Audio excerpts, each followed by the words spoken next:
De vous retrouver tous les jours de 17h à 19h. Vous pouvez bien entendu vous abonner sur notre chaîne YouTube et retrouver tout ce qui se passe sur l'antenne en podcast, bien entendu sur X et un peu partout sur les plateformes, bien entendu. Allez, tout de suite les amis, c'est la question du soir.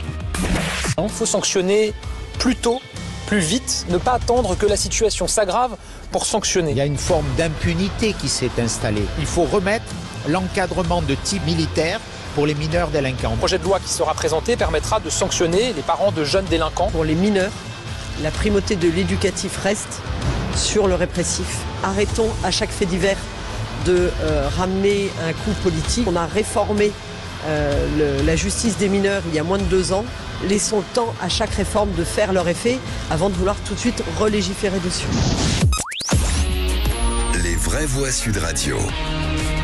Et je reviens sur cette information. 3 personnes, dont 2 adolescents âgés de 15 ans, sont mortes dans un accident de la route la nuit de mardi à mercredi à Libercourt, dans le Pas-de-Calais. Et l'une des personnes, en tout cas au volant, avait 15 ans. Avec cette question de délinquance des mineurs, faut-il demander des comptes aux familles? Sébastien Ménard. Vous dites ouais, 98% encore et toujours. Évidemment que oui. Évidemment que oui, on attend tout de l'État, on attend tout on l'a déjà dit sur cette antenne, on attend à l'école tout des instituteurs, des professeurs des écoles, etc. Et dès que quelqu'un dit quelque chose à un gamin, il se fait réprimander par les parents, attendre à la sortie, emmerder, etc. Menacé pour certains. Donc oui, il faut clairement aujourd'hui remettre les parents au cœur quelque part du processus dit de responsabilité. Voilà, vous ne savez pas éduquer vos parents. Alors attention, il y a des parents qui sont défaillants parce que il y a les aléas de la vie, il y a beaucoup. On est quand même dans une belle démocratie, dans un pays social où on peut aider, accompagner les gens, mais on peut pas être laxiste.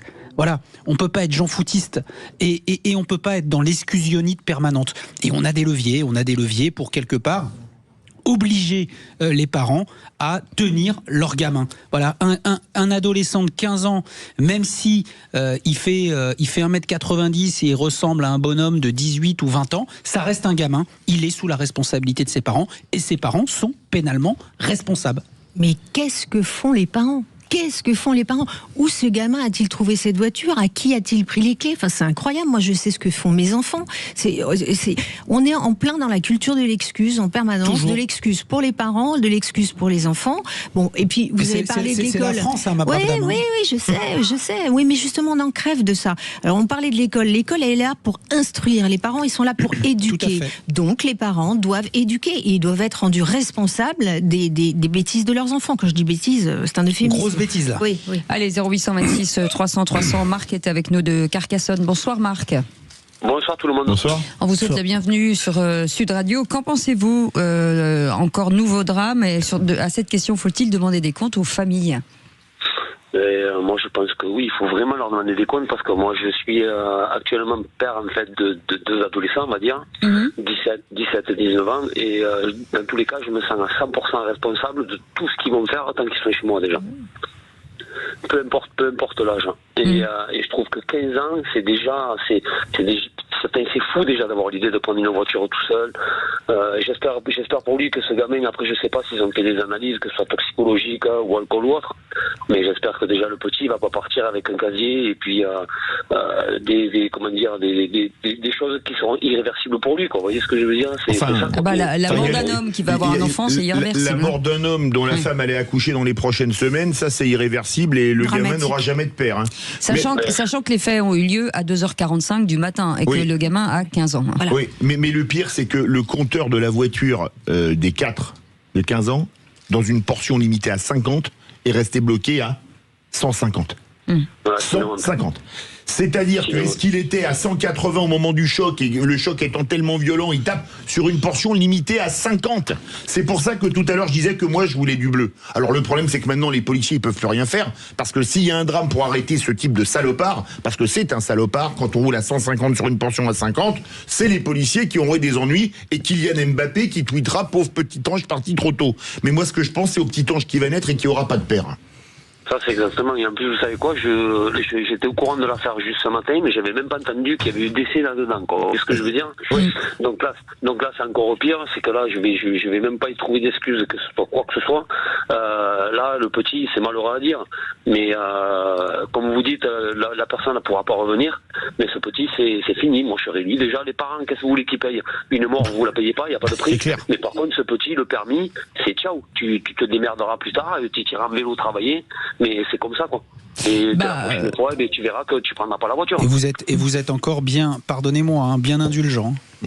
Ah non, mais je pourrais dire pire, mais bon, c'est quand vous savez, à la radio, il faut faire gaffe à ce qu'on dit, il faut faire gaffe aussi maintenant, il faut vraiment faire attention à ce qu'on pense. On peut pas dire exactement ce qu'on pense, parce qu'on est toujours repris. Mais sinon, honte pour moi, en fait. Sinon, honte. Enfin, moi, je vais vous dire honnêtement, si, admettons, ça m'arrive, faut que la famille s'écarte, parce que j'ai plus rien à perdre si je perds mes gamins, ou ma femme, ou vous voyez ce que je veux dire. C'est malheureux à dire, hein. Mais c'est comme ça, et puis, c'est tellement dur, en fait, à digérer une affaire comme ça. Ah, je pourrais pas vivre avec un truc comme ça. Ce qui est fou, Marc et vous tous, c'est qu'on n'entend jamais les parents. Aucun parent n'a jamais pris la parole en disant on est responsable de ce qu'a fait notre enfant. Quand il y a un drame comme ça, il n'y a jamais de prise de parole. C'est pas de son, pas d'image. C'est pas, pardonnez-moi, mais encore une fois, c'est pas complètement vrai. On voit parfois des associations de victimes. Ah bon? Oui, moi j'ai vu. Non, mais attendez, moi j'ai vu des associations de victimes où effectivement vous avez des parents de l'accusé, en clair, qui se rapprochaient de la famille des victimes pour dire effectivement mon fils, ce qu'a fait, il n'est pas bien, etc. Donc attention à ne pas stigmatiser toujours tout le monde. Encore une fois, responsabiliser les parents, oui, voilà, évidemment que oui. Faire en sorte que ce délinquant de 15 ans et demi, 15 ans 3/4, etc. soit jugé. Et pour moi, après, c'est à la justice de choisir si on le juge comme un adulte ou comme un enfant. Parce que 15 ans, de toute façon, il a Pardon, Sébastien Maynard. Vous avez un enfant de 15 ans. Il est dehors à 2h45 du matin, le vôtre? Le mien, non. Voilà. Alors, déjà, c'est une faute des parents, parce qu'il est sous la responsabilité des parents. C'est pas comme s'il était en journée, qu'il avait fait une bêtise. Il est dans une voiture, il a 15 ans, il est 2h45 du matin.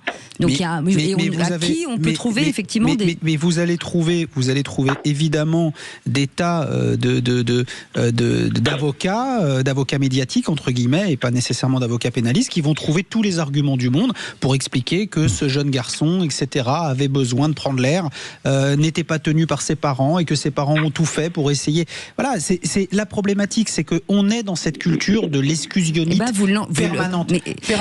Non, mais je rappelle toujours cette information, et cette dame qu'on a eue un jour à l'antenne, ça fait plusieurs fois que je le redis, pendant le confinement, puisqu'il y avait un couvre-feu pour les enfants de moins de 16 ans, et qui a dit j'ai fermé à clé, j'ai pris la clé, je l'ai mis sous mon oreiller, et qui dit je ne comprends pas pourquoi je ne l'ai pas fait avant, en fait. Bah oui, si vous savez que votre gamin se barre la nuit et il fait des bêtises, et à un moment donné, il faut sévir d'une manière ou d'une autre. Je dis pas que c'est facile. Il faut que la loi déjà le permette, parce que c'est pas certain, premier élément. Mais la loi me permet de garder votre enfant chez soi. Non, de responsabiliser les parents, d'incriminer les parents et de faire payer les parents. Parce qu'aujourd'hui... c'est prévu par la loi. Oui, c'est prévu par la loi, mais aujourd'hui, c'est pas le cas. Et voilà, il y a une nuance entre la théorie et la pratique. C'est vrai aussi. Voilà, le problème, c'est qu'on est le pays qui a le record de lois qui ne sont pas appliquées, ce qui pose quand même un peu question. Hein. 400 000 normes dont la plupart ne sont pas appliquées. Ouais. C'est vrai. Non, mais il faut remettre au centre du débat le problème de l'éducation de la famille. La cellule même, c'est la famille, un père et une mère, ou deux pères ou deux mères, en fait, ce que vous voulez. Mais, ou un père ou une mère seule. C'est ça l'essentiel de ce qui... Mais que fait la police quand vous tombez sur un gamin de 15 ans et demi ou 15 ans 3/4 à 2h45 du matin? Je pose la question. Tu interpelles, tu les ramènes à la famille, tu demandes à la famille pourquoi votre gamin est là, etc. Mais est-ce que vous avez le droit d'interpeller un gamin de 15 ans et demi? Déjà, est-ce que vous pouvez identifier le fait d'un gamin? Bien sûr, on a le droit de contrôler tout le monde. Qui plus est à 2h45 du matin, et qui plus est un gamin de 15 ans. Non, je crois que là où on a perdu pied totalement, c'est la famille. Encore une fois, parce qu'on est toujours en réaction de tout. Hein. On peut mettre des policiers, on peut sanctionner, on peut mettre tout le monde en prison. Moi, je suis pour les courtes peines. Pas de problème, j'ai fait une tribune avec Linda Kebab et Jean-Michel Fauvergue sur ce sujet. Sanctionner tout de suite, etc., etc. Quand vous avez des cas aussi graves que ça, effectivement, la famille a une responsabilité. Mais quoi faire? Mais ils ont foutu en l'air la vie de leur fille, leur enfant, en fait. J'entends bien, mais quoi faire? On va foutre toute la famille en prison? Qu'est-ce qu'on fait? C'est ça. La question se pose là. On fait payer. On a oui, mais déjà des dommages pour la famille qui a été touchée. Oui, mais remettons au centre du débat tout ce qui est, moi je voudrais un plan Marshall, puisque c'est à la mode de dire ça, de la prévention et de l'éducation. Tous les politiques le fuient. Vous entendez l'Assemblée nationale toute la journée, il est à gauche, à droite, on veut plus de policiers, on veut plus de caméras, on veut plus de ci, on veut plus de ça. Personne ne te parle de la famille, de l'éducation et de la prévention. Non, mais déjà, quand vous avez un enfant qui est multirécidiviste, il y a un moment donné, oui. Tu le sanctionnes, tu le fous à un centre éducatif fermé.